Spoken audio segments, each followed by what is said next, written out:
On this episode of Therapy Bites Art Lab. Isn't not knowing just the most awful thing? Aren't we safer when we do know?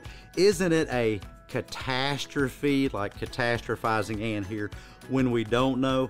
Today we'll talk about the psychology of not knowing and what we call opening loops and closing loops. That's next, the psychology of not knowing. Welcome to Therapy Bites Art Lab, where Dr. Heath and his special guests share real-life stories of helping and healing, fresh from the actual therapy couch, while taking a bite out of common counseling missteps and misconceptions. And now, here's Heath and the T-Ball team. Hey guys, opening and closing loops. The human brain goes through life trying to figure things out. And when we can't figure things out, we perceive that as dangerous to us or even catastrophic to us. Today in the Art Lab, and by the way, that stands for Accurate Realistic Thinking, Life-Affirming Beliefs, the Art Lab. Today in the Art Lab, we're talking about that. Is it really dangerous not to know? Can what you don't know hurt you? And we have our brave psychotherapy adventures with us today as I'm scratching my nose. You know, itches are an open loop. Your brain begs you to scratch that itch. And today it's all about, you know, those psychological itches, and we want to scratch them. And we have our I started to say our worm girl, but she's kind of wormy. We're trying to fix that. Our bookworm, Sarah, our gamer girl, Heather, and it is Squirrel girl, Debbie. That's right here in the Art Lab. How are you guys with having those dangling questions, things that you just don't know? They kind of beg for an answer. Those are tough.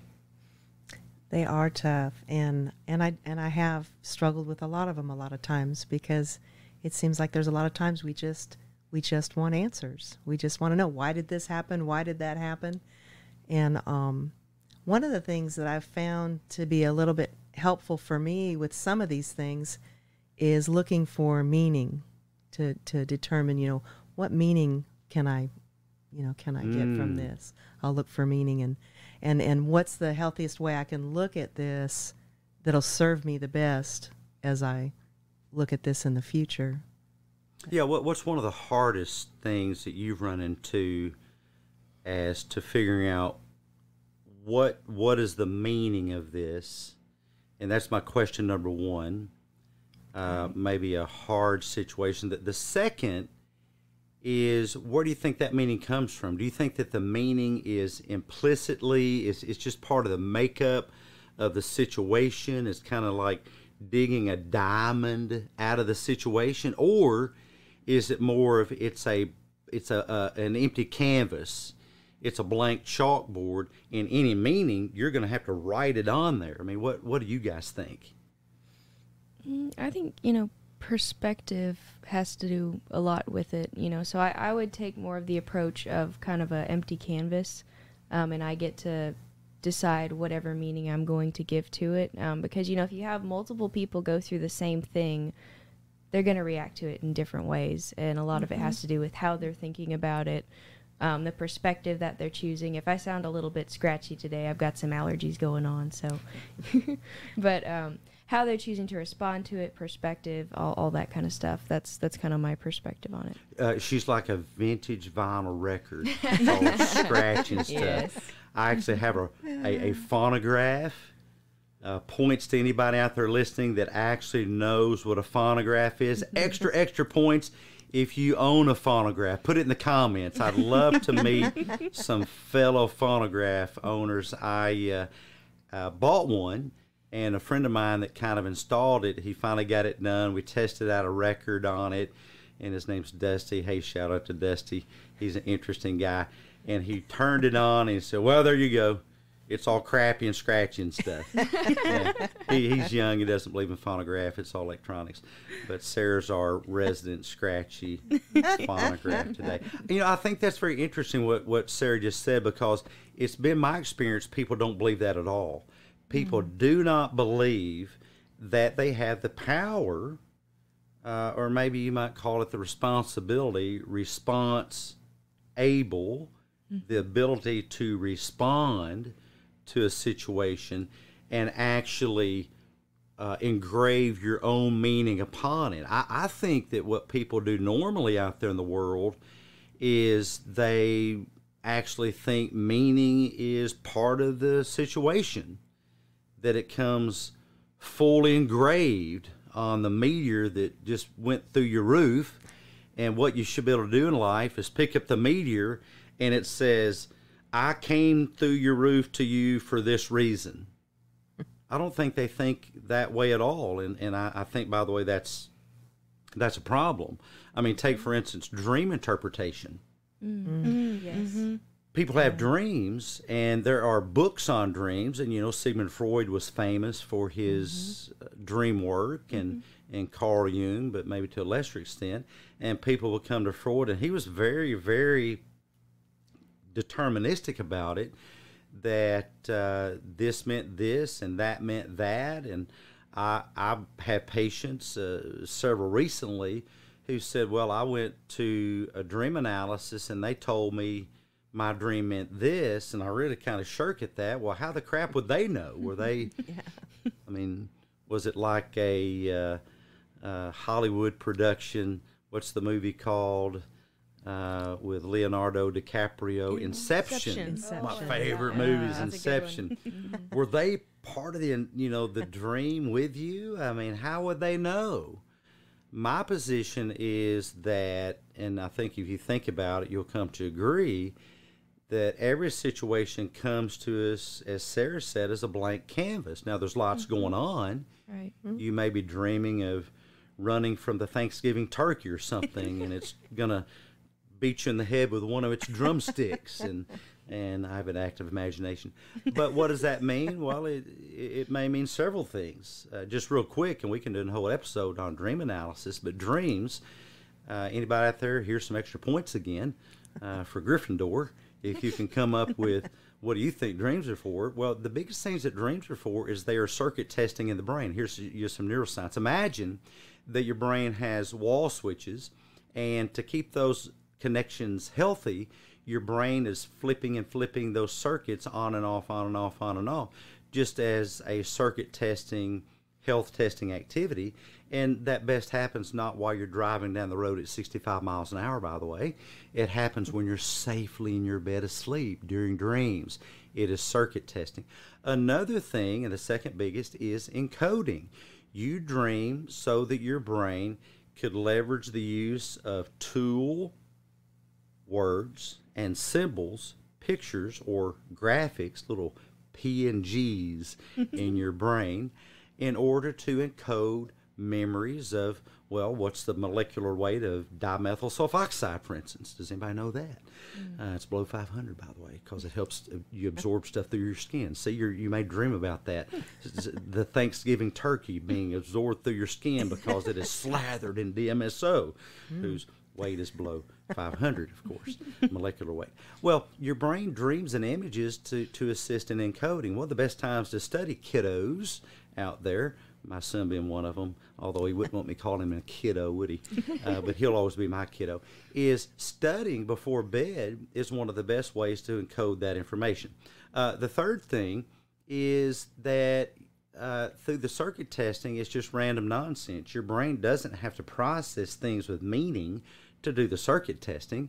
It just circuit tests it. I mean, it's like the lorem ipsum of websites. It doesn't have to be understandable language. It can just be gibberish because it's just kind of a placeholder, and your brain dreams in non-understandable gibberish because it is a circuit test. Why would you expect for that to mean something? It's like reading the lorem ipsum of a website, all that placeholder text, and thinking, oh gosh, what does that mean?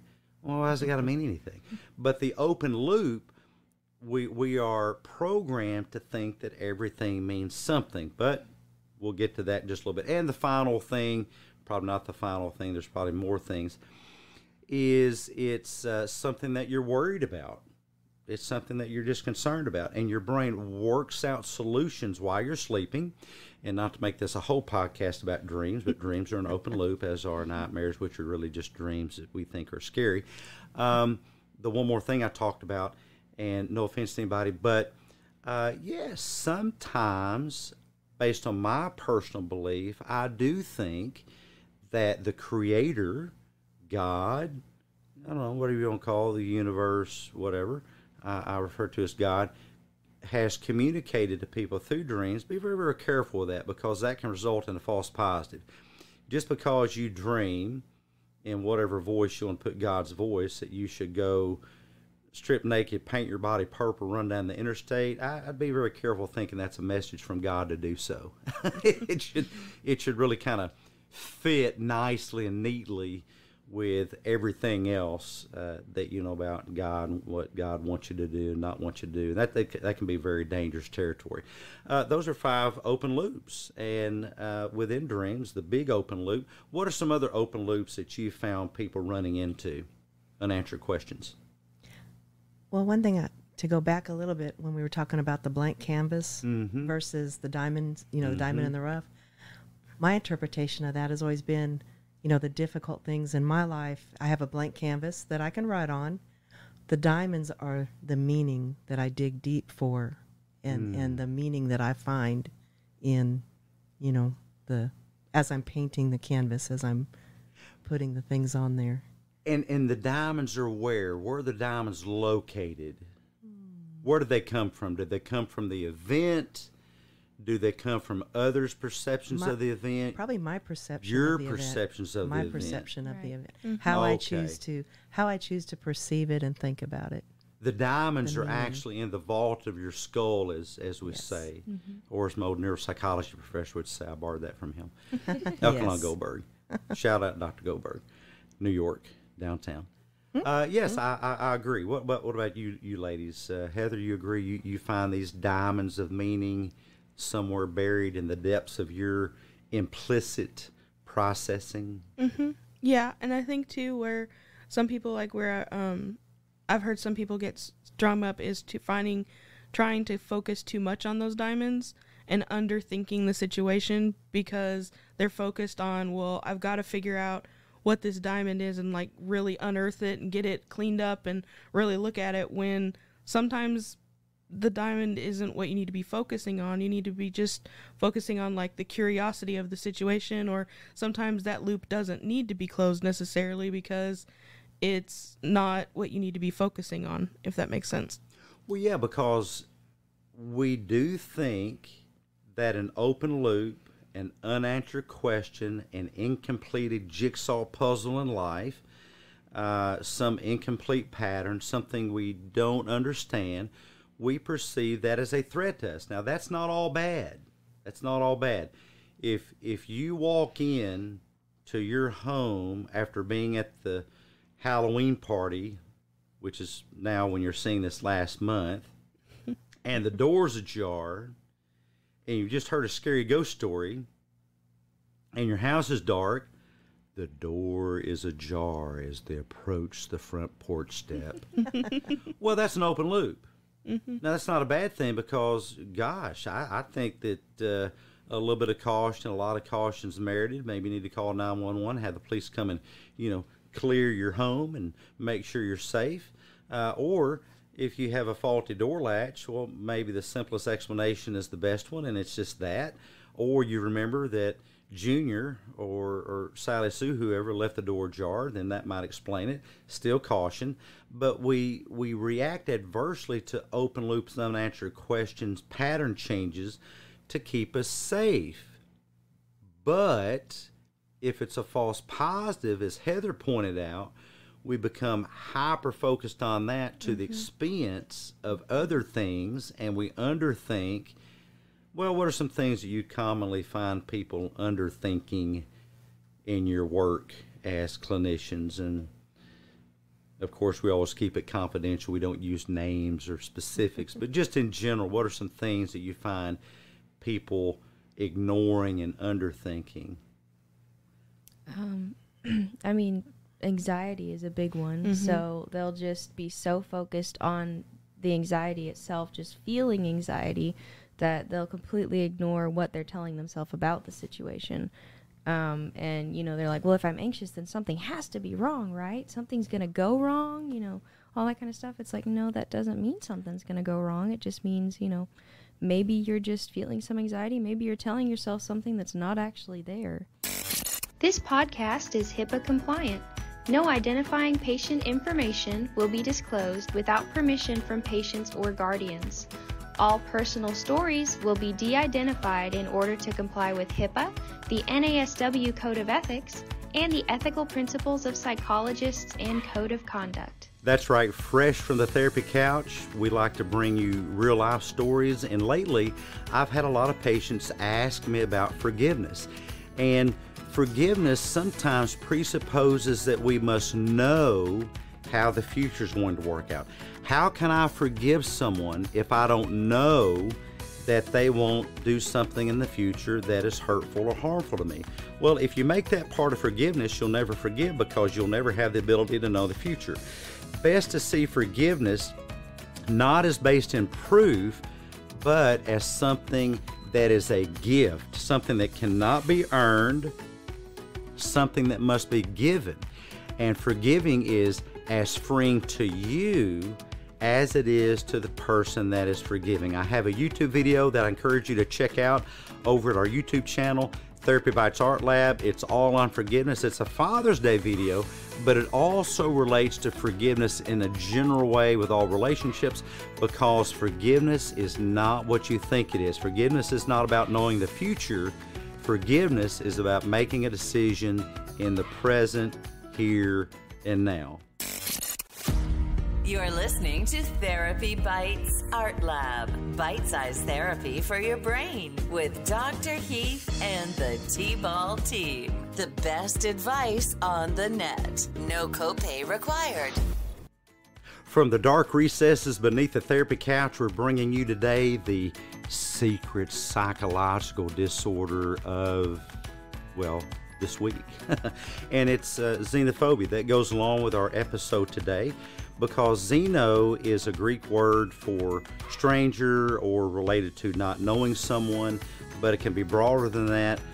It can be not knowing most anything.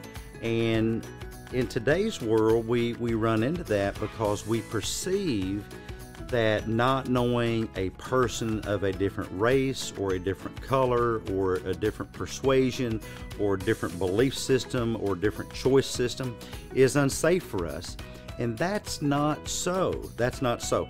It should be based more on evidence. What evidence do we have that this person who is different from us is more of a threat than a benefit? I think we'll see if we will allow ourselves to get to know other people who look different, talk different. My goodness, don't I speak differently than you do probably, because I'm from the South, a very particular part of the South that just tends to speak this way. I'm a transplant of Nashville, Tennessee and Northeast Arkansas, and you blend those together, well guys, this is what you get. But though this is different from you, this does not mean it is a threat to you. It is just a different way of speaking. I challenge you to expose yourself to as many different people as possible. Believe you me, it will embiggen your brain. Thanks for joining us. Here's Heath and the T-Ball. Where there's smoke, there must be fire. Yeah. Sometimes there can be smoke and there's no fire. My toast was smoking last night. There was no fire, but it was burnt toast. But all was okay. Yes, people get to where they catastrophize anxiety. They hyper focus on the emotion and forget to live their life. They don't radically accept the anxiety, and they let that get in the way of relationships and moving forward and doing their cardio and eating properly and going to work and going out and just living in the moment. Yes, they drastic underthinking. What are some other ways that open loops people tend to let those sabotage them, unanswered questions? I think grief. Grief, in loss, what way? Like losing someone, trying to figure out why that person, especially if it's like a child, why they were taken so soon, and or even older people, like why did they have to go, or if I think we've maybe mentioned it, but like combat veterans, like with losing a fellow soldier, sold. Why were they killed and I wasn't? They think, people tend to think there must be some grand plan for this person to have died and not me. Because if there's not a grand plan, then I'm not safe. And a little bit of a spoiler alert here, and room for a good debate. I love debate, but here it is. Assuming that there must be some grand plan, which usually winds up in people saying, God chose for the child to die. God chose for my loved one to die, for my best pal or buddy to die, is to miss a lot. And that is that in the very engineering of creation is infinite variation and free will. Therefore, and this is one of those things we could do a whole show on, therefore, if there is infinite variation, which as a part of that is free will, then that means God can't engineer this stuff, because to do so, he would have to rob you of your free will. Your free will to have taken that drive. Your free will to not have taken that drive. Your free will to join up in the military, to either take an assignment or not take an assignment, your free will to stay in the military or not. I mean, for God to decide where you live. New Orleans, they tend to have hurricanes, obviously. Hurricane Katrina years ago. California tends to have earthquakes. Well, you have to have free will to either move there, live there, stay living there. And to do so, you expose yourself to things. Where we live, we don't have a lot of earthquakes. We do have tornadoes. Oh, yes. But to be able to blame everything, all these things on God, to close the loop by just saying God did it, or heck, I don't know, maybe the devil did it, is to presuppose that you have no free will. To have lived otherwise, done otherwise, chosen otherwise, been another place, stayed in this place, went to that place, been with this person, chosen not to be with that person, but the other person. Nope, God just did it. I disagree. I disagree. 3 times over. That is sacrificing your free will. The open loop that is often closed with God did it just gives God a bad name. You know, God is somewhat heavenly hit man or hit person. He's just knocking people off left and right. I think it was in Silence of the Lambs where Hannibal Lecter uses this when he says that God, I think I got my movies right, God dropped a roof on 40 or 50 of his own worshipers. Yeah, because God just does that stuff. He's actually like a celestial wrecking ball. Or is it that, you know, we have buildings and we have gravity and we have the whole weight of the planet pulling on the roof, and if the roof is not sturdy and if the roof is not checked and the roof is not maintained, well, those things tend to cave in. If you throw a rock in the air, if you put things up high, those things sometimes tend to fall, but that's because of, I don't know, gravity. Not necessarily that God did it, but the loop is often closed, and God tends to be pointed out as the author and the mover, the great mover of that. And I would just disagree. That really goes against any kind of variety or infinite variation or free will. Thoughts on that or other parts of the open and closing loops? What else do you see people struggle with? I think sometimes too with finding, because like you said, you know, like when you have an itch, you want to scratch it. When you have that open loop, sometimes without realizing it, I think saying, well, it was a, you know, divine, you know, intervention, or like that God did it. It's just kind of closing that loop quick, so that way people don't have to think about it. It's just like an easy, I don't want to say, what's the word I'm looking for? Is it almost like avoidance? Yeah, Is that what you're yeah, that's what. Yeah, like it's an avoidance, it's something, so they don't have to think about it or leave it open or think about like, well, maybe I'm the one at fault for something if it's not if it's something that they do have control over. Maybe instead of accepting that responsibility, it puts the responsibility on someone else. Exactly. And what disorder? Little pop quiz here. What personality disorder do you find a similar train of thinking? Starts with a B. That's what I was thinking. Yeah, Borderline. because Borderline. it's the I love you, I hate you syndrome, Right. where people are already thinking, you're going to kick me out, you're going to fire me, you're going to leave me. I would just rather get it over with. Kind of that self-fulfilling prophecy. It becomes a self-fulfilling prophecy. People, once they're given an answer, even if it's the incorrect one, then all the alarm bells stop going off, because then they can get about the work of coping with whatever answer they've been given, even if it's the wrong one. Isn't that crazy? Even if it's the inaccurate one. Right. We're just engineered for safety to not like open loops and to not know. But I have a bit of a thought experiment, and we have a few more minutes left in the episode, but here's a thought experiment. Imagine that there's a huge wall-sized chalkboard behind you, and you can imagine drawing a huge circle on the chalkboard. The huge circle represents all of the knowledge in the universe. Now, take your piece of chalk and draw a circle inside the larger circle representing all the knowledge you possess.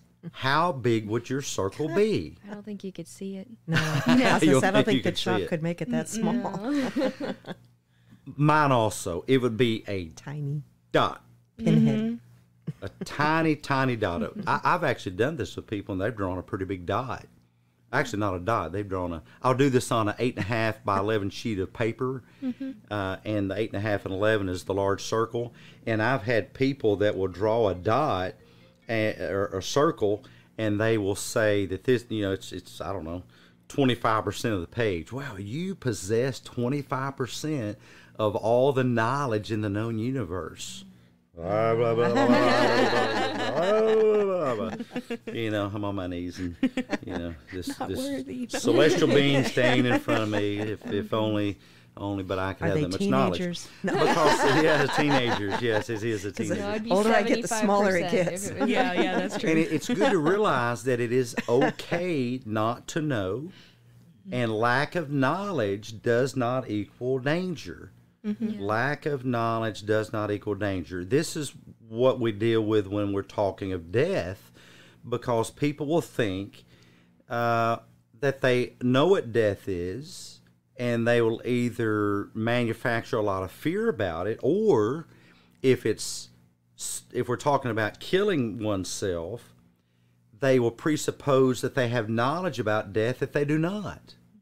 Imagine the big circle is death. What would be within that circle all the knowledge you have about death? How big would that be? Well, if you talk to a person that's thinking about killing themselves, they think they know everything about death, and that includes comfort. And that it's the only way, and that it's the best way. Again, with death, I would little bitty tiny dot. No one knows what death really is, because other than the folks who've had an NDE, near-death experience, which those are very debatable. Those are, not as reliable as we think they are, and something else maybe. It's really a trip that no one has taken and been back, but I think maybe 2 people I know of. Was there another one? I think there's only 2, right? And one of them's name is, if you're a follower, is Lazarus, and the other would be, of course, Jesus Christ, and I think that's about it. It's a very small club, and death is the unknown, and people think that the unknown is either very, very safe or very, very unsafe, but that is a type 1 error. You think that you know something that you really don't. Okay, as we wrap up, what are some things that you guys are still struggling with? And our audience, what are some things that you're still struggling with that before today's show you thought that you would be safer if you could only know? If I only knew. Now, I'm going to pick out a couple that I've heard. And while I'm talking, our audience can pick out a couple that they've heard, and my fellow clinicians here can pick out a couple they've heard. But one of the big ones I've heard are people that would say, if I only knew my spouse would never cheat on me again. Mm-hmm. See, they think that they have to know that to move forward and have a healthy relationship. And then I can relate that to many things, is if I knew I would succeed in college, I would go to college. If I knew that this job would hire me, I would apply. If I knew I would be successful at this pursuit, I would engage in the pursuit. What are they really telling themselves? And what are you really telling yourself? You're really telling yourself that if I don't know, then doing it is unsafe for me. Unless I know the turnout, the conclusion, I won't be safe. I would challenge that, and you should challenge it. You guys, what's something that you struggle with that you've told yourself, gosh, I just got to know? I think the first thing that actually came to my mind, and not necessarily just with me, but with a lot of people I work with too, but is mind reading.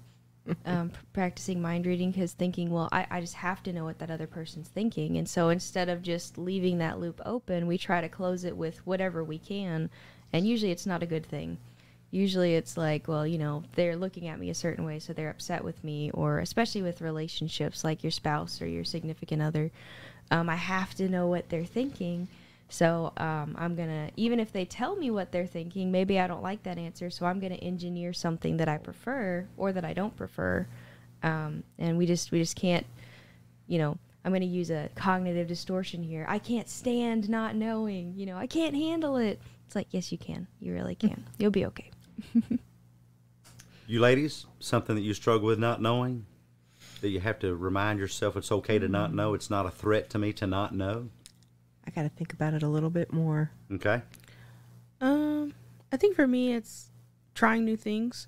Oh. Sometimes, because it's like, there's something that maybe I really want to do, but it's like, it's the unknown. It's out of my, circle of like what's normal and what's predictable. And so it's adding a new element. And so, sometimes I'll go ahead and I'll do it, but other times it's like I'll try to come up with excuses of, well, it's not going to work because of this, and this. And so I'll immediately close it down because I know I think it's not safe, and I don't want to do something new because there's no predictability. It's out of that change. The old it's not safe distortion, which we call catastrophizing. And finally, as we clear kind of wind up our show and hopefully have cleared up some distorted thinking, the little spoiler alert thing that I said I would share with you is that no event, situation, circumstance comes to us ready-made with meaning.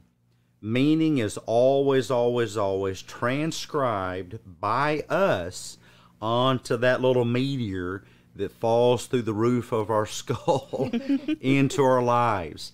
It is up to us and us only to decide the meaning. And you can decide whatever meaning you want. You can actually decide that I just don't know.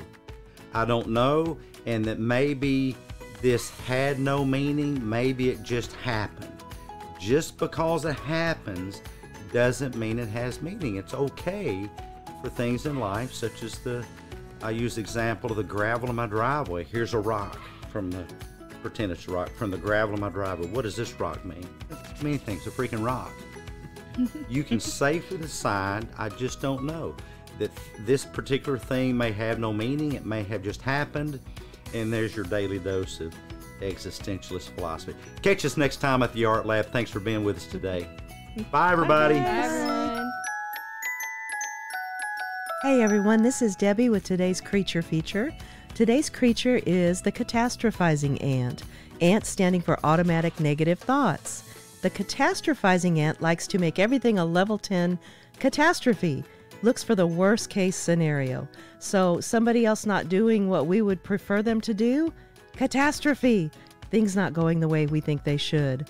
Catastrophe? Nope. These things aren't catastrophes. Don't let these ants spoil your picnic. Instead, let's look to Artie. Accurate, realistic thoughts. Hey, T-Ballers, thanks so much for being with us today. If we brought value to your day, show us some love by leaving your positive feedback and inviting some friends to listen in and join the T-Ball team. Next time on Therapy Bites Art Lab. Hey, T-Ballers, have you ever considered that gratefulness can actually maximize your health?